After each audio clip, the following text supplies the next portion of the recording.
Bueno, ya estamos grabando. Voy a compartir el PowerPoint de hoy, que no lo tengo en la ventana. A ver qué pasó.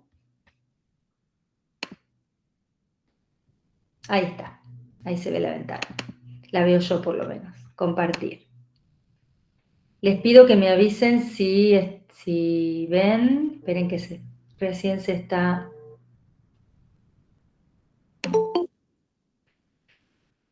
¿Están viendo el PowerPoint? Sí, se ve, profe. Sí, Bueno, profe. bárbaro. Lo que tengo que hacer es... Ahí está. Ponerlo acá. Bueno, vamos a la... ¿Ahí están viendo toda la pantalla? Sí, profe. Sí, se ve bien. Buenísimo. Sí. Bueno, este PowerPoint le puse las perversiones porque lo estamos pensando dentro de esta unidad que ustedes ya están trabajando. Y vamos a hacer un desarrollo pormenorizado del caso que Freud titula sobre la psicogénesis de un caso de homosexualidad femenina. La fecha de los escritos de Freud, de los textos, es fundamental. Esto es algo que yo también insisto mucho. En dos cosas insisto. En una, en el título, que es algo que lo digo en mis clases, a lo mejor ya lo repetí, pero bueno, siempre hay gente nueva. El título tiene valor de concepto. Y en Freud, más que en nadie, vamos a decir que tiene valor de concepto. Y fíjense, ¿qué va a trabajar? La psicogénesis. Acá ya nos está diciendo que esto tiene que ver, que la homosexualidad tiene que ver con algo psicológico. Y ya vamos a ver por qué, ¿no? Sobre todo en relación a la época. Entonces, sobre la psicogénesis de un caso de homosexualidad femenina. Ahora que lo estoy leyendo, pienso en algo que también es la esencia del psicoanálisis. Es de un caso. Porque si hay algo que diferencia el psicoanálisis de cualquier práctica del campo psi, es la singularidad. Ustedes estarán cursando también otras materias en donde se hacen test o se hacen otro tipo de abordajes, por ejemplo, las terapias cognitivo-comportamentales, y ahí nos encontramos más con un campo de lo estándar, ¿no? El DSM ni hablar, un campo de lo estandarizado. Si tiene esto, le pasa esto. Pero no son prácticas que tengan en cuenta lo singular, o sea, lo incomparable. Eso es lo singular. Por eso vamos a ir a lo incomparable del caso de la joven homosexual, que en ese momento era joven, porque había nacido en el 1900, y se murió en el 1999. Les comento mientras tanto, porque tengo quiero verlos un segundo, a ver. ¿Qué pasa que no puedo? Acá. Porque el tema es que cuando yo pongo el PowerPoint, ahora dejé de compartir, cuando pongo el PowerPoint veo mi Power. Sabemos toda esta historia de la joven homosexual porque en los 90 y pico, dos mujeres, Irene Vogt, y no me acuerdo ahora en este momento porque no lo revisé últimamente, dos mujeres escritoras hicieron una entrevista a una persona que después, que era una mujer que ellas consideraban como una avanzada para la época, defensora del feminismo, que le pusieron de seudónimo Sidonie Silag. Está publicado el libro, la biografía es bastante gruesa, Sidonie Silag o la joven homosexual de Freud. Y cuando la empezaron a entrevistar, porque estaban haciendo un ensayo sobre el feminismo, se enteran que había sido la paciente de Freud. Entonces tenemos datos de su biografía muy interesantes, al que le interese el tema lo puede acceder, inclusive está en PDF, yo creo que también lo tengo en PDF si alguien lo quiere. Y ahí nos enteramos que esta mujer tuvo 3 intentos de suicidio a lo largo de su vida. Pero bueno, evidentemente algo ahí del azar, porque no fueron, digamos, el que Freud nos relata fue tirarse, ¿no?, desde un puente a las vías del ferrocarril, otro fue con un disparo y otro fue tomando cianuro. O sea, evidentemente, bueno, tuvo suerte, porque no fueron light, ¿no? ¿Y asimismo vivió hasta los 99 años o yo escuché Asimismo mal? vivió hasta los 99 años. Y hay cosas muy interesantes que sabemos de su vida, que después, bueno, cuando llegue Freud a hablar de de algo que plantea Freud que es interesante respecto al diagnóstico diferencial, que eso también es otro punto. Estoy haciendo así como una introducción general antes de empezar, porque, bueno, tiene que ver con las perversiones y además con una pregunta sobre por qué este caso está en esa unidad, ¿no? ¿Y por qué en esta unidad? Porque, bueno, hay cosas que el año que viene, el programa nuevo, yo las modifiqué. ¿Por qué está como contenido de esta unidad la homosexualidad como síntoma? ¿No? Que eso me parece también para interrogar por qué, esto yo no lo puse así para el año que viene, porque si decimos la homosexualidad como síntoma, también podemos decir la heterosexualidad como síntoma, ¿no? De la misma manera, pienso. Pero sí, me parece importante aclarar, porque todavía tenemos estudiantes que vienen a rendir, y van a ver que ahora cuando partamos de Freud, de 3 ensayos, algún comentario, está dentro de las perversiones puesto, ¿no? El apartado de las aberraciones sexuales, tenemos que ubicar también la época, más allá de que Freud era un avanzado para la época.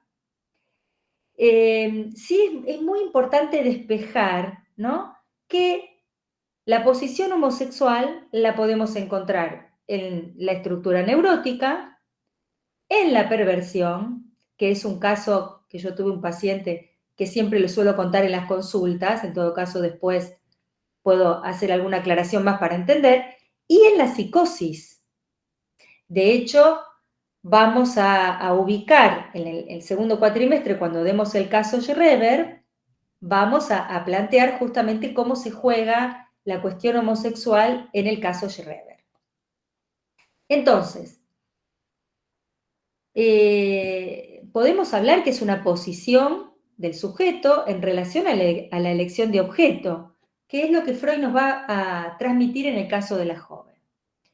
Pero por eso me parecía que este punto, como está armado en el programa de la homosexualidad como síntoma, es un poco complejo para pensarlo hoy de esta manera, ¿no? Por lo menos según mi forma o mi criterio o mi lectura.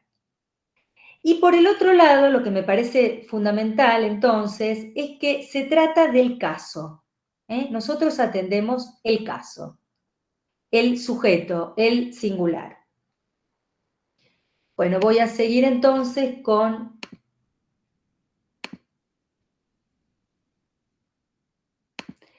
el PowerPoint,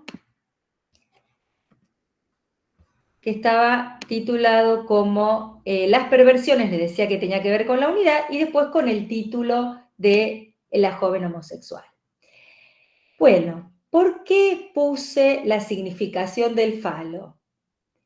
Yo siempre comento que en el teórico vamos y venimos por toda la materia y me parece fundamental este texto.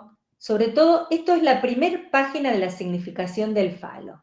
La significación del falo, un escrito de Lacan del año 1958. Yo creo que nos permite ubicar gran parte de lo que es la estructura de nuestra materia. De hecho, que vamos a volver sobre este texto y sobre todo sobre esto que yo armé como la presentación, les digo que es la primera página, y que me parecía importante en esta clase presentarlo. Fíjense lo que va a decir Lacan. El complejo de castración tiene una función de nudo. Tiene una función de nudo. Si después revisan, yo creo que ustedes dieron este texto en Psicoanálisis 2, ¿no? Pero es interesante que revisen la primera página. Tiene una función de nudo en dos dimensiones. En la primera dice, en la estructura dinámica de los síntomas. Y acá tenemos que retener estructura, porque justamente el complejo de castración tiene que ver con la estructura, o sea, con nuestra asignatura, neurosis, psicosis y perversiones. Así dice Lacan, ¿eh? La estructura dinámica de los síntomas tal como se presentan las neurosis, psicosis y perversiones. O sea que acá el complejo de castración es lo que define la clínica estructural, la clínica de las estructuras. Pero además, dice Lacan, también tiene función de nudo respecto a la asunción inconsciente del sexo. O sea que el complejo de castración es lo que define la posición masculina y la posición femenina. Y es interesante también, y ahora les voy a decir por qué, esto también es tomado textual de la primera página, dice de cómo Freud ya ubicó que existe un desarreglo esencial de la sexualidad humana, o mejor dicho sería en la sexualidad humana, y ahí Lacan trae el malestar en la cultura. Pero ¿saben por qué les digo? Porque este desarreglo esencial entre los sexos, podríamos decir, entre el hombre y la mujer, tiene que ver con lo que Lacan después va a plantear en el seminario 20, con esta fórmula, este aforismo, que ya lo habrán escuchado en la facultad, que no hay relación sexual. Esto es el desarreglo en la sexualidad humana. ¿eh? No hay relación sexual quiere decir que no hay armonía en los sexos, que no hay la media naranja, como hablaban los griegos en el banquete. Eso no existe. Y eso está, o si quieren podemos decir, existe en el campo de la ficción o de la fantasía neurótica de los seres hablantes. Bueno, me parecía entonces interesante partir de esta primera página, porque creo que nos da como el panorama general de cómo está organizada gran parte, la columna vertebral, podríamos decir, de esta asignatura. Ahora vamos a ir a hacer un recorrido también bastante, no sé si bastante breve, pero bueno, al fin un recorrido de 3 ensayos. Y del punto de partida, ¿se acuerdan que la primera clase que hablamos de la psiquiatría, lo nombramos a Krafft-Ebing, porque fue un referente, inclusive yo dije, fue un referente de Freud, de 3 ensayos. Además, en el año 1895, él era profesor titular de la Cátedra de Psiquiatría de la Universidad de Viena, o sea que fue alguien, ¿no? Realmente que tuvo una trayectoria muy importante. Pero lo más importante fue que él es el autor de este manual que se llamaba Psicopatía Sexualis, que fue el punto de partida de Freud de 3 ensayos, sobre todo del capítulo Las aberraciones sexuales. ¿Cuál es la gran hazaña de este hombre? Que además fue sumamente famoso, porque este libro, escrito en latín, ustedes piensen que la ciencia en ese momento tenía un lenguaje que era el latín. La ciencia de todo tipo, la biología también, inclusive las plantas, los que estudian biología tienen nombre en latín, la anatomía también, en fin. Entonces, esto era como, le daba más seriedad. La psicopatía sexual. Y tuvo 30 ediciones. La primera edición fue en 1880 y la última en 1932, prologada por Janet, el contemporáneo de Freud, que cuando ya se había muerto Krafft-Ebing, esta última edición. ¿Cuál es la gran hazaña? Que algo de esto yo mencioné en la primera clase, pero bueno, no estaban todos los que están hoy, que el campo de las perversiones era considerado delictivo. Entonces, digo porque hoy estamos en un momento de la despatologización, pero en ese momento patologizar era una gran hazaña. ¿Por qué? Porque era el gran paso era sacar a las perversiones del campo delictivo y pasarlas al campo de la patología. O sea, que no estaban presos, sino que estaban, en tal caso, internados. Y eso era un gran avance para la época. Además, la gran hazaña de este hombre fue la de acuñar los conceptos de sadismo y masoquismo, a partir de Sade y de Sacher-Masoch, de los escritos.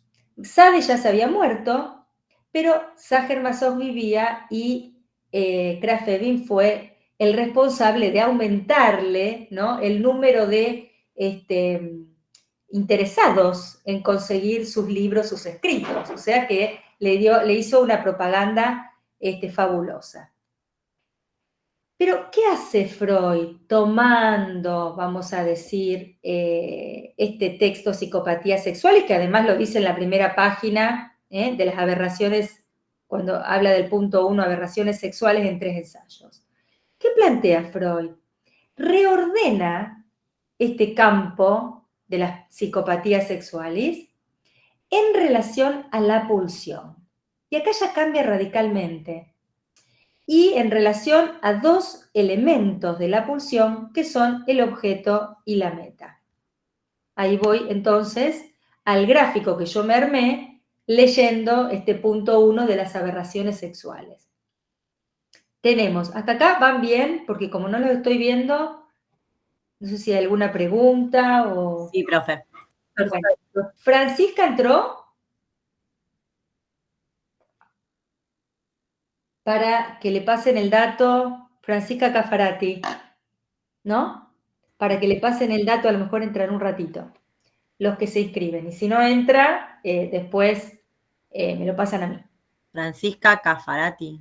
Sí, que es una ayudante. No, pero si estaría, hubiera dicho. Ah, Es ayudante alumna. no, en la F no la veo, profe. Bueno, cuando entra vos avisás, y ahí los que se inscriben hoy, solamente los que se inscriben Ahí hoy. Lucía Topazzini dice que no está. Perfecto.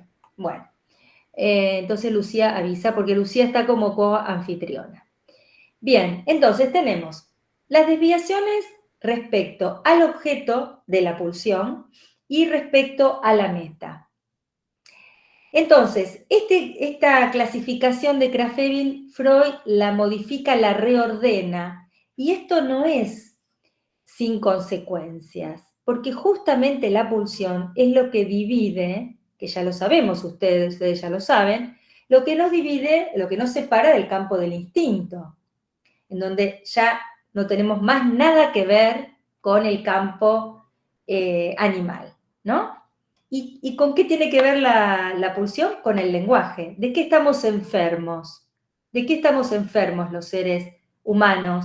Del lenguaje, porque la pulsión está hecha por el lenguaje. Bien, entonces, ¿cuáles son las desviaciones respecto al objeto? La homosexualidad, que es donde vamos a partir hoy, el animalismo, o sea, elegir al animal como objeto sexual, y la paidofilia, decía Freud, que hoy la nombramos como pedofilia. Lo único que hasta el día de hoy es algo delictivo es la pedofilia, ¿no? Pero de lo otro no hay nada que esté, que sea punible para la ley. Luego tenemos desviaciones respecto a la meta, que la divide en 2, transgresiones anatómicas y fijaciones a fines sexuales preliminares. Este es un texto muy recorrido por ustedes, creo que lo dieron en Psicoanálisis 1, en 2, me parece, pero bueno, viene bien hacer esta revisión y tener esta imagen como para ubicar como Freud lo plantea. ¿Y qué dice Freud? Que esto también es muy interesante. Dice, ¿cuándo se considera perversión? Cuando suplanta a la meta normal. Que la meta normal, para Freud, para la época, ¿no?, tiene que ver con el coito heterosexual. De todos modos, Freud no se queda ahí, porque ahora yo les voy a traer notas al pie que son muy interesantes, pero bueno, por supuesto que es hijo de la época, Freud. Entonces, ¿cuáles son las transgresiones anatómicas? Y acá prestemos atención. Sobreestimación del objeto sexual. ¿Por qué digo que prestemos atención? Porque acá él ubica la lógica amorosa de la joven homosexual. Es la idealización del objeto que hace que uno no se pueda acercar al objeto. O sea, suplanta a la meta normal. El uso del orificio anal, el uso del orificio oral y el fetiche. Esto, dice Freud, siempre lo aclara, cuando suplanta la meta normal, porque a veces todas estas transgresiones anatómicas o fijaciones a fines sexuales preliminares, dice, son preliminares al acto sexual, pero se lo considera perversión cuando lo suplanta. Ahora, fíjense, esto a veces en los exámenes suelo preguntar, ¿dónde ubica Freud el fetiche? Porque muchos dicen desviación del objeto, y no lo pone como desviación del objeto. Es interesante esto. Lo pone como desviación de la meta. Freud privilegia, porque lo podría poner como desviación respecto al objeto, pero Freud privilegia la meta, o sea, que hay un desvío del coito. Se satisface la meta sexual con el fetiche. También es muy interesante, y esto ténganlo presente, porque tenemos que dar fetichismo, que está dentro de esta unidad. No sé si ya lo dieron en algún seminario, pero yo quisiera trabajarlo, porque es un texto tan importante. Vamos a ver si llegamos antes del parcial. Pero es un texto muy importante porque ahí hay una diferencia entre cómo Freud ubica el fetiche acá, en 3 ensayos, en realidad en una nota al pie del año 1920, cómo Freud lo ubica, o sea, dice, la elección del fetiche tiene que ver con un recuerdo encubridor, y qué diferencia plantea en 1927 en el texto Fetichismo, que ya no lo plantea como recuerdo encubridor. Así que eso también lo vamos a precisar. Y después tenemos las fijaciones a fines sexuales preliminares, sadismo, considerado al sadismo como primario. ¿Por qué hago esta aclaración, el sadismo primario? Porque Freud se viene preguntando, ¿qué es lo primario, el sadismo o el masoquismo? También en Pulsiones y sus destinos. ¿Cuándo, a ver si alguno recuerda, cuándo Freud ubica que lo que es primario es el masoquismo? En el problema económico del masoquismo, ¿verdad? Exactamente, en el problema económico del masoquismo, 1923, o 1924, ahí se me... No, 24 me parece que es un año después del Yo y el Un Ello. año después del Yo y el Ello. Entonces, es muy importante esto, en qué momento Freud ya tenía conceptualizado 1920, más allá del principio del placer, la pulsión de muerte, y ahí ya plantea entonces que lo originario es el masoquismo. Exhibicionismo, voyeurismo. Entonces, bueno, pero en esta época el sadismo entonces era lo primario. Esto también va a ser muy importante, ubicar el masoquismo primario, para entender la lógica de Pegan a un niño, 1919, ¿no? Como acá tenemos la base de lo que es el fantasma masoquista, como dijimos el otro día, para todos los neuróticos. Esto es para todos de los neuróticos. El fantasma siempre es masoquista. ¿Por qué? Porque nos procuramos sufrir con el fantasma. En términos de Lacan, nos procuramos goce, porque el goce en Lacan es más allá del principio del placer, incluye la pulsión de muerte. Seguimos. Vamos entonces ¿hasta acá cómo vamos? ¿Se sigue bien? Bien, muy bien. Bueno. Vamos a la homosexualidad en Freud, porque me parece importante, estoy en 3 ensayos, antes de empezar entonces con la homosexualidad femenina, que vamos a ver hasta dónde llegamos hoy, si no, seguimos la clase que viene, me parece muy importante cómo Freud lo plantea y qué plantea en las notas al pie. Porque como dije antes, parte de Krafft-Ebing, pero él dialoga con los colegas y plantea sus propias investigaciones. Como dijimos, es una desviación respecto al objeto, es lo primero que dice, y fíjense que resalté en verde, innata adquirida. Porque Freud se está haciendo esta pregunta, ¿no? Dice, ¿cuál sería la diferencia? Si es innata, es porque desde el vamos, desde que el niño habla, desde que hay algún registro, es la única orientación que se presentó. Y si adquirida, puede rastrearse porque hubo alguna impresión sexual que lo afectó en la vida temprana, por lo tanto Freud dice, estaría más ligado a lo traumático. Pero después, en el mismo 3 ensayos, puse las páginas para que lo chequeen, 128, dice que esta, vamos a decir, paradoja o esta contradicción entre innato y adquirido no explica la naturaleza.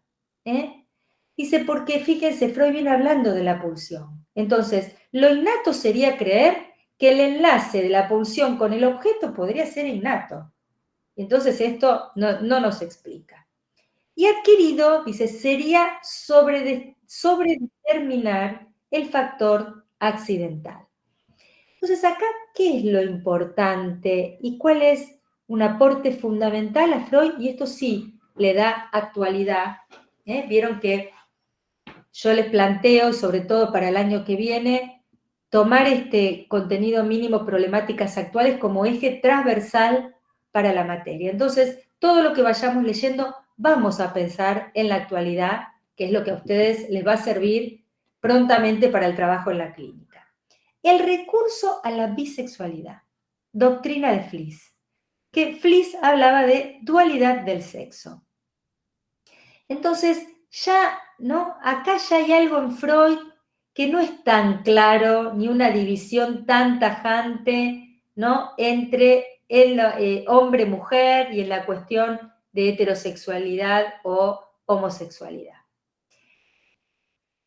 Entonces Freud plantea justamente, y en la página 131 lo afirma, que en la inversión intervienen dos factores: la disposición bisexual, o sea que esto es para todos, y los avatares de la pulsión. ¿Y los avatares de la pulsión con qué tienen que ver? ¿Con qué tiene que ver? Pregunto. Con los objetos edípicos. Con los objetos edípicos, con la cuestión traumática, con el caso, con el cada uno, con lo singular, con lo singular. Porque si hablamos de disposición, ahí estamos hablando del para todos, lo general. Si hablamos de los avatares de la pulsión, estamos hablando del caso. ¿Qué es lo que vamos a ver? Retengamos esto para ver el caso de la joven homosexual. ¿Cuáles fueron los avatares de esta mujer? Ahí van a ver que dice joven homosexual, pero yo estoy planteando la cuestión de la homosexualidad. Dice, los hombres homosexuales han experimentado, esto lo dice en el caso, en la página 163 del caso, una fijación particularmente fuerte a la madre. En realidad, esto lo venía planteando como la primera vez que Freud lo plantea, es en el texto sobre Leonardo. Y acá lo retoma, 1920. O sea, lo plantea en 1911, que ahora vamos a revisar algunas cuestiones, el recuerdo infantil de Leonardo da Vinci, y lo vuelve a reafirmar en 1920.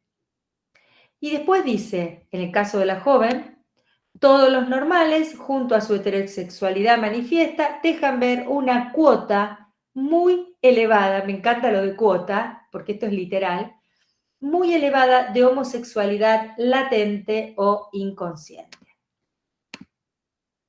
Vamos ahora a la nota 13 de 3 ensayos. Hice como un trabajo, vamos a decir, de investigación, porque me parece muy importante los aportes que Freud va agregando. Freud hace esto, yo creo que ustedes ya habrán reparado en los distintos textos. Nosotros, por ejemplo, en el práctico estamos dando caso Dora, y vamos viendo lo que va agregando en cada nota. Y cada nota tiene que ver con cada momento. 1910, Leonardo. Acá vamos al Leonardo. ¿Por qué es tan importante el texto de Leonardo? Porque en 3 ensayos él estaba hablando de la perversión, la homosexualidad como perversión. Y acá está planteando a cómo alguien deviene homosexual. Está hablando de la posición homosexual, no de la perversión, de la posición homosexual. ¿Y qué plantea Freud? Que en la infancia, para el homosexual, hay una fijación a la mujer, a la madre, y una elección de objeto narcisista, o sea, acá está tomando la lógica de la elección de objeto narcisista que planteó, que va a plantear, porque todavía no lo planteó, estamos en 1910, en Introducción del Narcisismo, donde habla, ustedes lo dieron eso en Psicoanálisis 1, donde habla de elección de narcisista o por apuntalamiento. El agregado de 1915, ya va a parar la perra, es un rato y para. Después retoma, pero es un rato y para. El agregado de 1915, que también es importante, estamos siempre en el texto de 3 ensayos, el psicoanálisis dice, no considera a los homosexuales como especie particular de seres humanos. Todos los hombres son capaces de elegir un objeto del mismo sexo. Lo han consumado en el inconsciente. Esto es algo que Freud siempre insiste sobre esto, porque tiene que ver con la dualidad del sexo o con la doctrina, como dijimos antes, de la bisexualidad. Pero lo que plantea es que falta un padre fuerte, que la falta de un padre fuerte en la infancia favorece a la homosexualidad.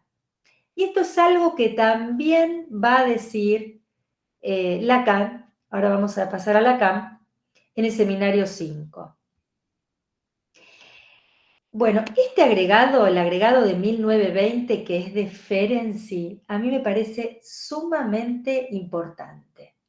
Y aparte la fecha, ¿no? 1920. Porque Freud dice, Ferenczi, saben que Sándor Ferenczi, el húngaro, era un colega, un miembro de la sociedad psicoanalítica, alguien muy respetado por Freud. Después terminaron peleándose, porque se armaron varias rencillas, bueno, siempre pasa, ¿no? Para disputarse ciertas cuestiones del saber y del poder. Pero acá Freud lo reconoce realmente, dice, propone el término homoerotismo en vez de homosexualidad. Y habla de 2 grupos. El homoerótico respecto al sujeto, que acá yo lo resalté en negrita, el homoerótico respecto al sujeto, que es el que se cree mujer. ¿Y saben a quién cita acá? A Magnus Hirschfeld. Es alguien fundamental y que ha dejado un hito fundamental, y ahora les voy a contar, pero quiero avanzar. Y el homoerótico respecto al objeto, que es el que se cree varón y elige a alguien del mismo sexo. Acá el homoerótico respecto al sujeto es lo que podríamos decir el transexual, el que se cree, siendo hombre, se cree mujer. Y entonces, ¿qué plantean? Dice, es más fácil el tratamiento de los homoeróticos respecto al objeto. Dice, normalmente son neuróticos obsesivos. Quiero verlos un segundo para contarles. A ver, acá, y volver a la pantalla. Acá estoy. ¿Quién fue Magnus Hirschfeld? Que es citado, como les dije, citado por Freud en 3 ensayos, en varias oportunidades. Fue el primero que creó el Instituto Sexológico en Berlín y el primero, en el año 1930, en operar, en hacer cirugías de transexualismo. ¿Ustedes vieron la película La chica danesa? Lili Elbe, es la historia de Lili Elbe. Bueno, en esa película fue la primera el primer sujeto intervenido quirúrgicamente, es una película para ver realmente, bueno, lo operó Magnus Hirschfeld, que en el año 1933 Hitler lo cierra en Berlín, a este instituto, con el nazismo se cierra, bueno, y después todos sabemos que en el 38 Freud se va exiliado, 5 años después, ¿no? Se va exiliado gracias a Marie Bonaparte, se va a Londres, donde muere en el 39. Bueno, pero realmente es un hito fundamental este hombre, y él hablaba de intermedios sexuales. Entonces, también es interesante que sepamos, como dice una autora que está en la bibliografía ampliatoria, que es la que escribe Exsexo. Se me fue el nombre, ya lo busco. Que dice, sin cirujano ni endocrinólogo no hay transexual. El transexual es hijo de la ciencia. Esto también es muy interesante para tener en cuenta. Y ahí ya tenemos en el 30, ¿no? No me acuerdo porque realmente es una autora que la cito tanto y ahora se me fue el nombre. Hasta que no lo encuentre no me quedo tranquila. Estoy con el programa. ¿Cómo se llama, profe? Es que no me acuerdo. Perdón. Se llama el texto, pero es reconocida. Excelso. Exsexo. Ex con X y... Claro, acá lo encontré. ¿Cómo andás? Hola a todos, perdón. Acá lo encontré, Milot. Catherine Milot. Hola, Fran. ¿Qué tal? Catherine Milot. La nombro un montón, pero bueno, en este momento se me fue. Bueno, acá llegó Francisca. Si quieren poner en el chat los que se suman hoy al teórico. Bueno, yo decía, avísenme cuando llega porque... Hace un ratito que estoy, nada más que no quise interrumpirte, Caro. No, no hay problema, no había ningún problema que me interrumpieras. Ella lo toma también, ¿no? Porque realmente este autor fue muy importante para los aportes de la época. Y llamaba entonces a lo que después llamamos como transexual. Hoy hablaremos tal vez, en la unidad próxima hablaremos un poco del transgénero, el transexual o el trans, porque tiene que ver con la época, pero sí me parece muy importante que retengamos lo que decía Catherine Milot. Sin cirujano ni endocrinólogo no hay transexual. Entonces, ¿cómo la ciencia introduce estas posibilidades? Contando la medicina, por supuesto, como ciencia, ¿no? También, por supuesto, porque está dentro del campo de la ciencia. No el psicoanálisis, que Lacan dice a lo largo de su obra que el psicoanálisis es una praxis, es un modo de, en un momento dice que es una articulación de una teoría con una práctica, pero si no es un modo del tratamiento de lo real por lo simbólico. Esa es la definición que da para praxis. Bueno, seguimos. Sigo compartiendo.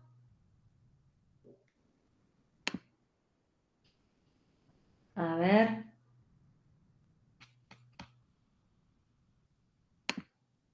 ¿Ahí están viendo la pantalla completa?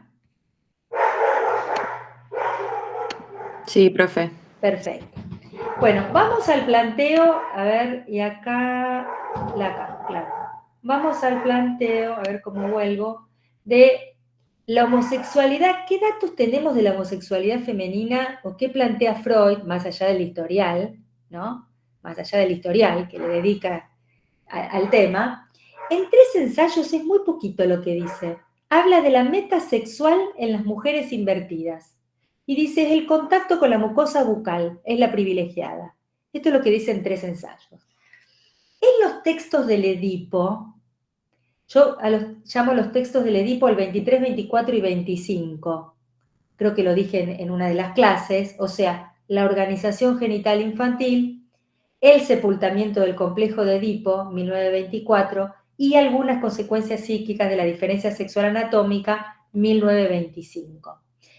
A estos los separo de los tardíos, la sexualidad femenina y la feminidad. que realmente tienen diferencia. También quiero decir que en este texto del 25, que nos va a servir para leer el caso de la joven homosexual, Freud trae una frase que yo la puse en la fundamentación de la materia para el año que viene, que dice, esto lo descubrí hace relativamente poco, ¿no? Porque uno, por eso siempre insisto, lean el texto, no resúmenes, porque uno lo va leyendo y va encontrando cosas. Dice, masculinidad y feminidad puras siguen siendo construcciones teóricas de contenido incierto. O sea que esa frase de Freud de 1925, de ese texto, es sumamente vigente hoy. Por eso me parece también tan importante.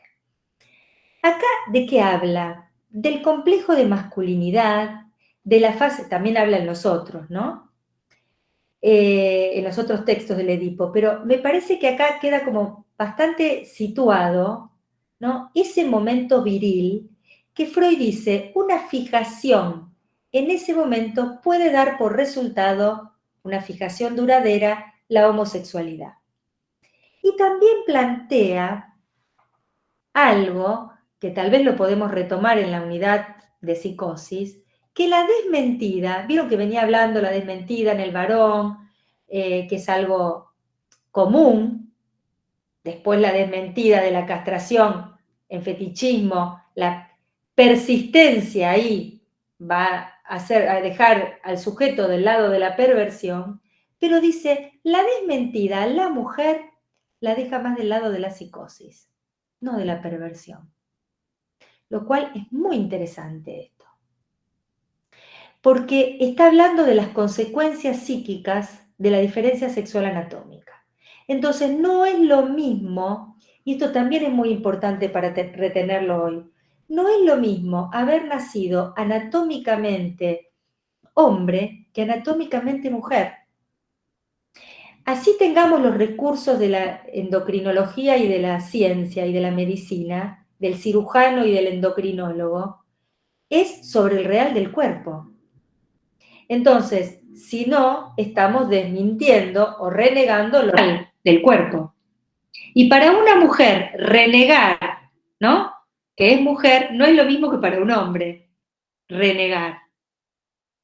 No es lo mismo al hombre que tiene pene renegar de la falta que a la mujer que no lo tiene, ¿no? Entonces Freud dice, la deja más del lado de la psicosis.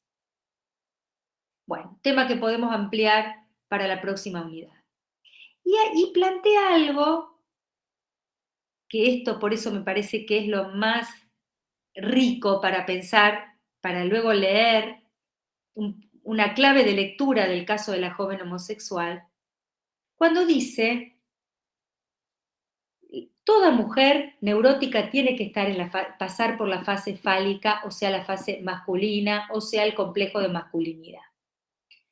¿Y cómo se produce esto? Dice, la niña vio eso, sabe que no lo tiene y quiere tenerlo. En el acto se fija la decisión. Vio, sabe, quiere. Ese es el complejo de masculinidad. La niña ahí es como un hombre. Cuando se da cuenta que no tiene, dice Freud, ahí empieza el complejo de Edipo en la mujer, acepta la castración y va, el amor al padre, complejo de Edipo, va a buscar en el padre ese don como sustituto. Entonces, ¿qué plantea Freud? Y ahí aparece la ligazón padre o el amor al padre. Si algo le obliga a resignarlo, si hay una frustración que le obliga a resignarlo a esto, que se le malogre a la mujer, puede haber una regresión, que es lo que pongo acá, y que está en la página 274, una regresión al complejo de masculinidad. O sea, al momento anterior que Freud llama identificación padre. Ligazón padre tiene que ver con el momento amoroso e identificación padre con ese lugar viril. Por eso me parece que podemos leer el caso de la joven homosexual junto con este texto, algunas consecuencias psíquicas sobre la diferencia sexual anatómica. Vamos a ver qué plantea Freud en el 31 sobre la sexualidad femenina. ¿Hay alguna pregunta? Porque escucho como Sí, Dale. profe. Perdón. Entonces, ¿este complejo de masculinidad estaría en la niña en un momento predípico? ¿Y se puede decir de que todas las niñas pasan por este momento de masculinidad y después hay un paso a la feminidad o una vuelta a la Es masculinidad? muy, muy buena tu pregunta, María Porque Eugenia. cuando estábamos leyendo los textos del Edipo, me surgía esta pregunta, si todas indefectiblemente las mujeres o las niñas pasan por este complejo de masculinidad predípico, en función de lo que usted dijo, porque cuando está el sepultamiento cuando está el complejo de la amenaza de castración, ya sería un momento del Edipo, Por donde eso entra le el digo. Edipo. Sí, es muy buena. Sí, dale, te escucho. Nada, esto de que si inevitablemente todas pasamos por este complejo de masculinidad y la salida del Edipo sería una opción, sería volver en forma regresiva a este momento, este complejo de masculinidad, o la feminidad o la inhibición que vemos en el texto del sexualidad. 33. Exactamente. O sea, mi Bien. pregunta es si este complejo de masculinidad tiene que ver con una fase predípica en la niña y si inevitablemente Es un todas paso las mujeres obligado. pasan por este momento. Bien. Es muy buena la pregunta y también es muy vigente. ¿Es un paso obligado para la neurosis? ¿Por qué? Porque es la capacidad de simbolizar. Es la capacidad de simbolizar lo fálico. Porque no hay simbolización del sexo de la mujer en tanto tal como lo dice Lacan en el seminario 3 en la pregunta histérica. Entonces, la mujer para ser neurótica necesita escribir, vamos a decir, con lo fálico. Y de hecho la histérica está en ese lugar, en el complejo de masculinidad. Así que es fundamental tu pregunta. Lo que sí tendría cuidado, y es verdad porque ahí empieza el complejo de Edipo. A ver, estamos en el marco del padre. Si decimos esto es predípico, está bien lo que vos dijiste, ojo, te estoy hilando fino por esto. Porque cuando decimos predípico, en general estamos hablando de lo que va a plantear en los textos del 31 y el 32, que es la ligazón madre preedípica, que es anterior a todo el proceso edípico. Freud dice, ¿verdad? Acá todavía el Edipo no cuenta porque el Edipo lo considera como el amor al padre que sobreviene ¿para qué? Para esperar el don simbólico. Y hablar de todo esto viene muy bien porque estamos en el punto de lo que va a pasar con la joven homosexual, que ahí se ve frustrada en ese punto. Entonces, por eso está bueno hacer esta revisión, que por ahí parece que estamos como tomándonos mucho tiempo, pero es muy importante. Pero lo que yo diría es que es algo en el marco del Edipo en la mujer como que tiene dos momentos. La identificación al padre, la histeria, llamémosle complejo de masculinidad, identificación viril, algo que yo siempre insisto, Lacan dice, no en los textos que estamos dando nosotros, pero lo dice en el Seminario 20, en el Étourdi, que es un escrito de un par de años antes, la histérica es hacer de hombre. O sea que es este complejo de masculinidad. Y eso es la posibilidad, entonces le da a la mujer la posibilidad de simbolizar. Y en ese sentido es un paso obligado. Pero lo diría en el marco del Edipo, porque entonces ahora me dan pie, que es lo que yo tenía en el PowerPoint, ahora ya Claudia te escucho, lo que yo tenía en el PowerPoint, que no hace falta volver a la diapositiva, que la diferencia con los textos del 31 y el 33, o sea, la sexualidad femenina y la feminidad, es que Freud ahí teoriza algo que no lo había podido dilucidar antes. ¿Y qué tiene que ver? ¿Con qué tiene que ver? Con la ligazón madre preedípica, con este lazo a la madre. Y no lo había podido dilucidar porque Freud dice, ¿cómo llega a esto? Llega por la escucha a las pacientes mujeres, ya estaba sobre el final de su vida, y por escuchar a las analistas mujeres. ¿Y a quién nombra? Helen Deutsch, Karen Horney y Jean Lampel de Groot. Van a ver que esta mujer la nombra tanto en la sexualidad femenina como en la feminidad. ¿Y qué había propuesto esta mujer?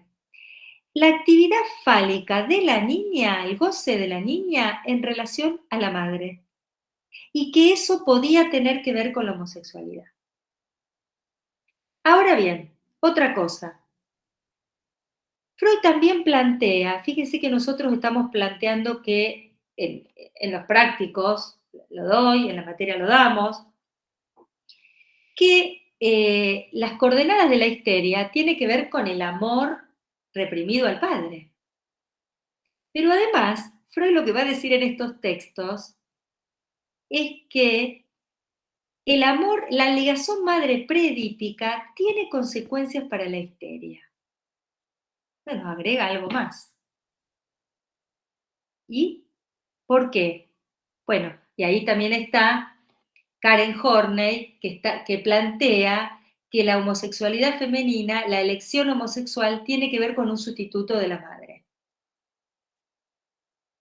Entonces, Francisca, dijiste algo en el chat, si querés transmitirlo.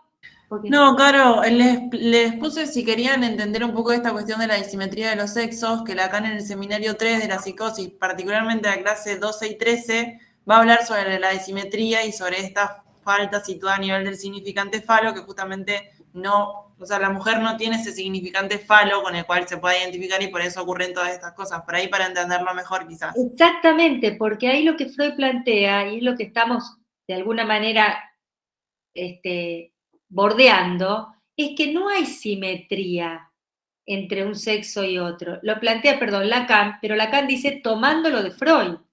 Y Freud en estos textos dice eso, fíjense, en el Edipo tampoco hay simetría. El hombre sale por la castración, la mujer entra por la castración.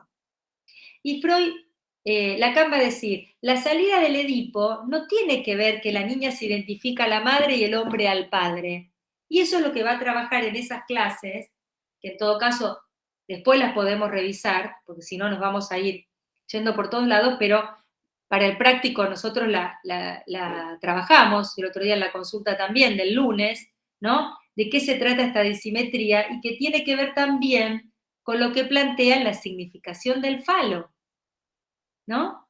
Que es, el hombre, ¿no? Está identificado al padre, que es el lugar de la histeria, el mismo lugar de la histeria, lugar viril, y la mujer, la posición femenina, no es identificarse a la madre, es identificarse, hacer semblante del falo como causa del deseo. El falo es causa del deseo, razón del deseo. Esa es la posición femenina. Por eso la histérica, cuando es convocada a ese lugar, ay, qué linda que sos, me encantás, rum, se va. Cuando causa el deseo de alguien, se va. No soporta. De esto lo vamos a seguir hablando. Entonces, ¿por qué son tan importantes esos dos textos? ¿Por qué habla de esta ligazón madre? Porque habla de algo intensísimo y porque ahí Freud ubica algo intensísimo, ya podemos plantear algo, inclusive dice inconmensurable, este lazo a la madre, y también lo que es la disimetría, como traía Francisca, tiene que ver con que el primer objeto de amor para una mujer es una mujer. Tomando a la cuestión, veremos ahora qué pasa, dentro de varios años vamos a tener, o ya, no sé, algunas investigaciones, qué pasa con las familias monoparentales o homoparentales, ¿no? Pero el primer objeto de amor para una mujer es una mujer, si tomamos a la madre clásica, y el primer objeto de amor para un hombre es una mujer. Entonces ya ahí tenemos diferencias. Claudia. No, profe, esto de que hijo del complejo de masculinidad, Sí. Que hablaba antes. O sea, es un paso obligado del Edipo, entonces, se entendería así, porque, por ejemplo, se podría aplicar en Para la mujer, sí. para Dora, ¿no? Como para la joven homosexual. Sí, se podría aplicar si la pensamos como una histeria. ¿A la Exactamente. joven homosexual? Claro. Claro, pero digo, ambas pasan por ese complejo. Después cada una, tomando a Freud desde la sexualidad femenina y las 3 salidas, después qué pasa, qué decisión se toma, qué salida se toma o qué posición se toma, sería una cosa. Pero el complejo de masculinidad sería para ambas. Está bien. Creí que lo había entendido distinto y ahí me enganché en otra cosa. El complejo de masculinidad es un paso obligado. Paso obligado. Lo que pasa que para Freud, en el texto, está bien tu pregunta, me parece que a lo mejor puedo entender por dónde viene la confusión. Cuando va planteando en algunas consecuencias psíquicas, habla como una cuestión cronológica, ¿no? La niña ve que no tiene, sabe que no tiene, quiere tenerlo, empieza el complejo de masculinidad. Esa es como una falta más a nivel imaginario, eso que ve que no tiene. Después aparece la falta simbólica, efectivamente está castrada, y ahí empieza el Edipo, y ahí está el sustituto, como si fuera la salida del complejo de masculinidad y aparece el amor al padre. En la sexualidad femenina no habla de esta cronología, parte de la castración. Dice, por la castración, y ahí está hablando de la castración simbólica, hay 3 salidas: complejo de masculinidad, inhibición o la maternidad. Es como que no hace esa cronología y no habla de esa otra, no habla como que del complejo de masculinidad anterior, ese de la visión, vio, sabe, quiere, y el Edipo y la regresión, lo plantea como lo plantea en el 25. Acá dice, por la castración hay 3 salidas. Es como que está simplificado, está dicho distinto. Como si no hubiera existido antes el complejo de masculinidad de la castración. Así lo plantea diferente.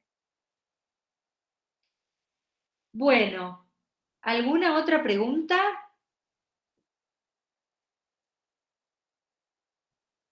Porque viendo la hora podemos avanzar unos minutos más. No me gusta, creo que no me gusta hacer tan largo el teórico porque me parece que vieron que la atención por ahí después ya se pierde y nos vamos quedando con cuestiones para la próxima.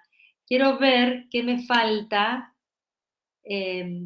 acá tengo el PowerPoint, no puse compartir, pero me falta muy poco. Voy a dar esta diapositiva de Lacan. A ver. Les voy a compartir esta última de Lacan y ya después, la clase que viene, entonces empezamos directamente, más allá de que dijimos cosas, empiezo con la joven homosexual. Que inclusive lo que tengo acá para hablar de Lacan, ya lo mencionamos bastante. Tomé del seminario 5, podríamos tomar también del seminario 3 lo que trajo Francisca. ¿Ustedes están viendo el Power? Sí, Caro, se ve re bien. Bueno, no lo puse como presentar, sino lo puse como recortado. El tercer tiempo del Edipo en el seminario 5, Lacan insiste, tomé esta clase porque habla de la homosexualidad masculina. Insiste que la salida siempre es por el padre. Y esto tiene que ver con lo que decíamos antes, de que no hay simetría. Entonces dice, el hombre se identifica con el padre y tiene los títulos en el bolsillo. Esto me encanta cómo lo plantea Lacan, me parece que es clarísimo. Vieron que Lacan es muy difícil, pero acá me pareció clarísimo. ¿Qué quiere decir? Que en ese momento no puede usar esos títulos. Los tiene guardados para el futuro. ¿Cuándo va a ser el futuro? Con la pubertad. Ahí va a usar, o ahí está en condiciones de usar los títulos de ser hombre. La mujer sabe dónde ir a buscarlo, se dirige a quien lo tiene y tiene esta frase que es interesante para interrogar, ¿no? Una feminidad, una verdadera feminidad, siempre tiene algo de extravío. ¿Por qué dirá Lacan que hay algo de extravío en la feminidad? Bueno, esto será una pregunta para dilucidar. Yo tengo una idea. Creo que el extravío tiene que ver con que la feminidad tiene que ir a buscarlo por el lado del falo, del padre, ¿no? Que es como una cosa de extravío. Y también lo podemos pensar con la lógica de lo que va a formular como lo femenino de las fórmulas de la sexuación, que quiero que retengan esto, porque sí tiene que ver con lo que Freud plantea en la sexualidad femenina y la feminidad. Con lo inconmensurable, con lo ilimitado, con lo intensísimo. Eso es lo que a la mujer también la extravía. O sea, que en un punto hay algo de lo femenino que tiene que ver con el más allá del límite. Solo para que lo retengan, después lo vamos a seguir viendo. El año que viene yo le voy a dar un poco más de vuelta a alguna introducción a las fórmulas, que me parece importante que lo veamos. Bueno, y el homosexual masculino, habla Lacan en esta clase del seminario 5, que la tienen en el programa, habla de una relación perpetua con la madre y el valor exigible del objeto pene en la pareja sexual. Y acá dice lo que yo antes les había leído de Freud, la presencia de la madre es la que le dicta la ley al padre en un momento decisivo. Dice, lo que dice el padre no le da ni frío ni calor. Me pareció interesante, dejo de compartir, me pareció interesante para algo de la particularidad, vamos a decir, del homosexual masculino, que es algo que ya había planteado Freud, sobre todo en el texto de Leonardo, ¿no? Que había dicho esta identificación con la madre, este lugar fundamental que tiene la madre y esa elección narcisista de objeto. La próxima sí empezamos de lleno en el historial, así que, bueno, los que no lo revisaron, revísenlo, y los que ya lo leyeron lo pueden releer. Y bueno, si hay alguna pregunta, algo que quieran aportar, los escucho.